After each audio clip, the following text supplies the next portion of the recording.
बड़ी खबर निकलकर सामने आ रही है। वक्फ संशोधन बिल अब कानून बन गया है। देर रात राष्ट्रपति द्रौपदी मुर्मू के द्वारा मंजूरी दे दी गई है, लेकिन इस बिल को लेकर प्रदर्शन लगातार जारी है। देश के कई हिस्सों में मुस्लिम समुदाय के लोग जो है जमकर नारेबाजी कर रहे हैं और आज जो है असम में इस कानून के खिलाफ जमकर विरोध प्रदर्शन किया गया।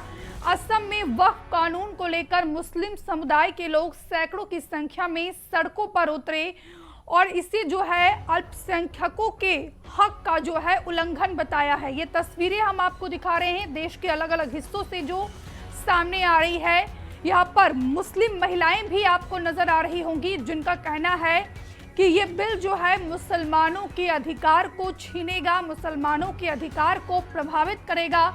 लेकिन कुल मिलाकर तमाम विवाद के बीच, तमाम सियासी उठापटक के बीच, तमाम सवालों के बीच ये विधेयक अब कानून बन चुका है और कानून का पालन हर हालत में पूरे देश की जनता को करना ही होगा।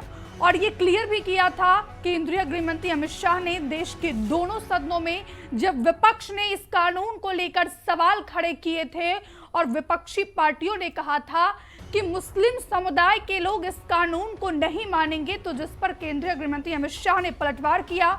उन्होंने कहा कि आप क्या बात कर रहे हैं, आप किसको डराने की कोशिश कर रहे हैं। अगर ये देश का कानून बन जाता है तो किसी भी कीमत पर हर हालत में पूरे देश की जनता को इस कानून को स्वीकार करना होगा। ये तस्वीरें हम आपको दिखा रहे हैं। जो मुस्लिम समुदाय के लोग हैं वो बैनर लेकर, पोस्टर लेकर हजारों की संख्या में सड़कों पर उतरे हैं और अलग अलग दिन देश के अलग अलग हिस्सों में प्रदर्शन हो रहा है।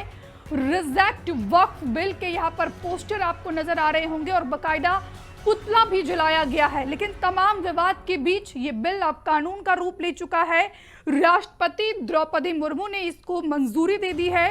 वक्फ संशोधन विधेयक 2025 को राष्ट्रपति द्रौपदी मुर्मू ने मंजूरी दे दी और इसके बाद अब ये कानून बन गया है। सरकार ने एक अधिसूचना में कहा कि संसद से पारित वक्फ संशोधन अधिनियम को 5 अप्रैल 2025 को राष्ट्रपति की मंजूरी मिल गई और इसे सामान्य जानकारी के लिए प्रकाशित किया जाता है। तो यहाँ पर बात की जाए तो इसको लेकर विवाद लगातार बढ़ता जा रहा है और इधर विपक्षी पार्टियों की बात की जाए तो अभी तक आरजेडी, कांग्रेस पार्टी, आम आदमी पार्टी की तरफ से अमानतुल्लाह खान, ये सभी वो राजनीतिक पार्टियां हैं जो सुप्रीम कोर्ट का भी दरवाजा खटखटा चुके हैं।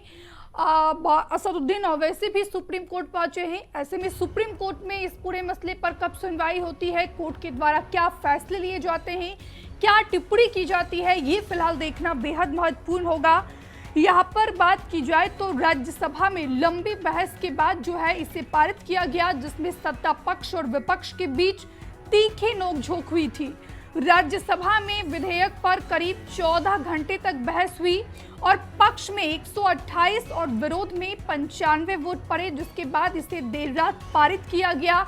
और इससे पहले अगर निचले सदन की बात की जाए लोकसभा की, तो यहाँ पर इस बिल को लेकर करीब 12 घंटे बहस हुई और 12 घंटे की बहस के बाद इस बिल को मंजूरी दी गई, जिसमें 288 मत जो है पक्ष में और 232 वोट जो है विपक्ष में पड़े थे। दोनों सदनों में बिल पर चर्चा के दौरान विपक्षी दलों की ओर से कड़ी आपत्तियां व्यक्त की गई, जिन्होंने विधेयक को मुस्लिम विरोधी और असंवैधानिक, खुद जो कांग्रेस पार्टी की चेयरपर्सन है सोनिया गांधी, उन्होंने कहा कि ये बिल जबरन जो है देश के अल्पसंख्यक समुदाय पर थोपा गया है। दोनों सदनों से इस बिल को जो है जबरन पास करवाया गया है और ये देखिए किस तरीके से देश के अलग अलग हिस्सों में, अलग अलग शहरों में जो है जमकर प्रोटेस्ट किया जा रहा है। आज रामनवमी भी है, जिसको लेकर पूरे देश में जो अति संवेदनशील इलाका है वहां पर हाई अलर्ट जारी किया गया है, जिससे कि सुरक्षा के पुख्ता इंतजाम हो सके। कई जगहों पर शोभा यात्रा भी निकाली जा रही है। लेकिन तमाम चीजों के बीच जो इस बिल को लेकर जो मुस्लिमों का जो रोष है, जो आक्रोश है, वो खत्म होने का नाम नहीं ले रहा है और आज जो है असम में जमकर विरोध प्रदर्शन किया जा रहा है इस बिल के खिलाफ। असम में भी 2026 में विधानसभा का चुनाव होना है।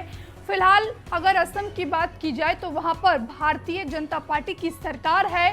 कुल मिलाकर चुनौतियां सबसे ज्यादा इस बिल को लेकर बिहार में है, क्योंकि बिहार की बात की जाए तो बिहार में जेडीयू को इस बिल को लेकर बड़ा झटका लगा है, क्योंकि जेडीयू ने जो है इस बिल का समर्थन किया है लोकसभा और राज्यसभा में, और इसके मद्देनजर जेडीयू के लगभग 6 से 7 नेताओं ने पार्टी से इस्तीफा दे दिया है। तो दूसरी तरफ अगर बात की जाए यहाँ की, तो यहाँ पर जो है इसी साल विधानसभा का चुनाव भी होना है।